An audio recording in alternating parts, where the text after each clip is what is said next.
तीन दामाद की सास पार्ट 2। अब तक आपने सुना कि कावेरी जी अपनी तीनों बेटियों ईशा, मोहिनी और सुहाना की शादी तीन घर जमाई लड़कों के साथ करवा देती है। उन्हें लगता है कि ये लड़के शायद घर का कामकाज संभाल लेंगे, लेकिन उनके तीनों घर जमाई बहुत आलसी थे।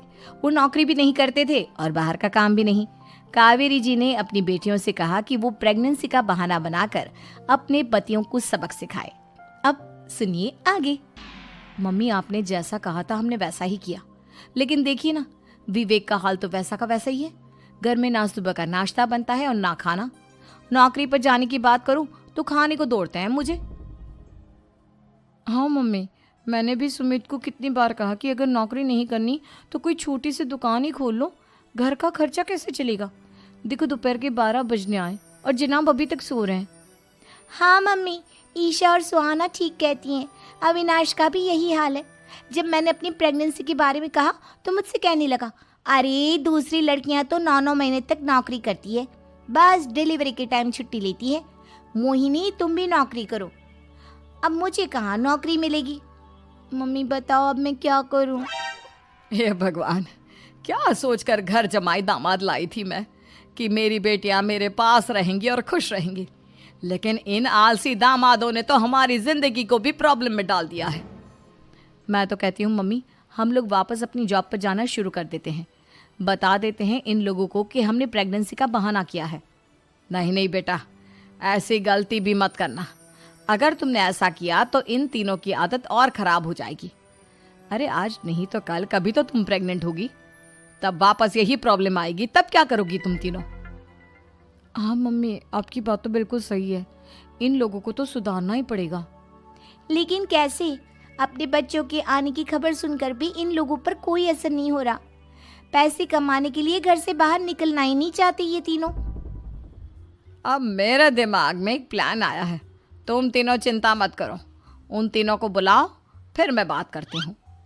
थोड़ी देर बाद कावेरी जी अपने तीनों दामादों को सामने बुलाकर अपनी बात कहना शुरू करती हैं। अविनाश, सुमित और विवेक, देखो बेटा, मैं ना तुम तीनों से बड़ा प्यार करती हूँ, इसीलिए तो तुम्हें घर जमाई बना कर रखा है मैंने। अरे मम्मी जी, सीधे सीधे कहिए ना, क्या बात है। प्यार तो हम भी आपको बहुत करते हैं। अरे मम्मी जी, आपकी इज्जत भी बहुत करते हैं। अरे भाई, आपके जैसी सास और कमाने वाली बीवी सबको मिलती है क्या? हाँ मम्मी, विवेक और सुमित ठीक कह रहे हैं। आपकी बेटी से शादी करके मेरी तो ज़िंदगी ही अच्छी हो गई है। जानती हूँ मैं, और ये भी जानती हूँ कि तुम तीनों अपने अपनी बीवियों से बहुत प्यार करते हो। बेटा, बात ऐसी है कि हमारे कुल गुरु ने कहा है कि प्रेग्नेंट होने के बाद मेरी तीनों बेटियां शुरू के 4 महीने हमारे गांव में जाकर रहेगी, जहां मेरे चाचा जी रहते हैं। अरे लेकिन क्यों मम्मी, गांव में जाकर रहने की क्या ज़रूरत है इन तीनों को। वो क्या है ना बेटा, हमारे परिवार को एक श्राप है। अगर मेरी बेटियों ने यहाँ पर बच्चा पैदा करने की कोशिश की तो उनके बच्चों को कुछ भी हो सकता है। इसलिए अब से लेकर 4 महीने पूरे होने तक इन्हें गांव वाले घर में रहना पड़ेगा। हाँ तो इसमें प्रॉब्लम क्या है मम्मी जी? हम भी वहाँ जाकर रहेंगे, पिकनिक मनाएंगे। अरे भाई, बीवी जहाँ हम भी वहाँ। हाँ यार, आइडिया तो बहुत अच्छा है। शहर की ज़िंदगी में रह रहकर परेशान हो चुके हैं, अब कुछ दिन गांव में बिताएंगे। तुम लोग समझने की कोशिश क्यों नहीं करते। तुम में से कोई भी वहाँ नहीं जा सकता, और मैं यहाँ रहूँगी ना तुम तीनों के साथ। 4 महीने की तो बात है, उसके बाद ये तीनों ही लौट कर आ जाएंगी। ठीक है मम्मी जी, अब हमारे बच्चों का सवाल है तो ये तो करना ही पड़ेगा। कावेरी अपनी तीनों बेटियों को कुछ दिन के लिए घर से बाहर कहीं दूसरे शहर में रहने के लिए भेज देती है। कुछ दिनों के बाद, अरे मम्मी जी, बहुत दिन से पिज्ज़ा नहीं खाया, मंगवाइए ना। क्या बताऊं बेटा, पहले तो बेटियां खर्चा दे देती थी क्योंकि उनकी नौकरी थी, लेकिन अब तो मेरे पास पैसे ही नहीं बचे।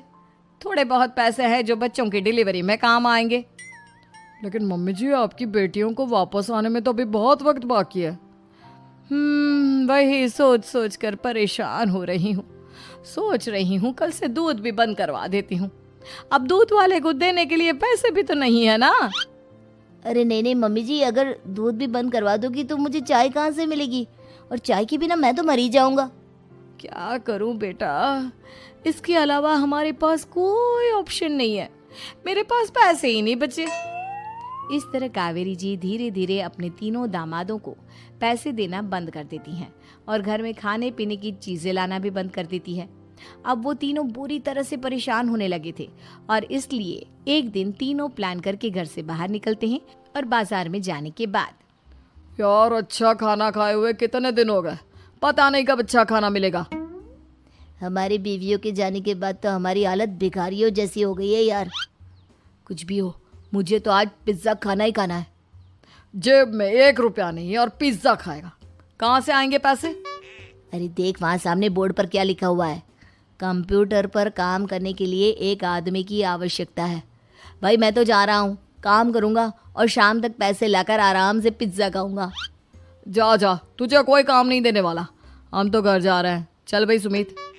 सुमित और अविनाश वहाँ से चले जाते हैं और विवेक उस कंप्यूटर शॉप पर सारा दिन काम करके 5,000 रुपये कमा कर घर लौट कर आता है और अपने खाने के लिए अच्छी अच्छी चीज़ें भी लेकर आता है।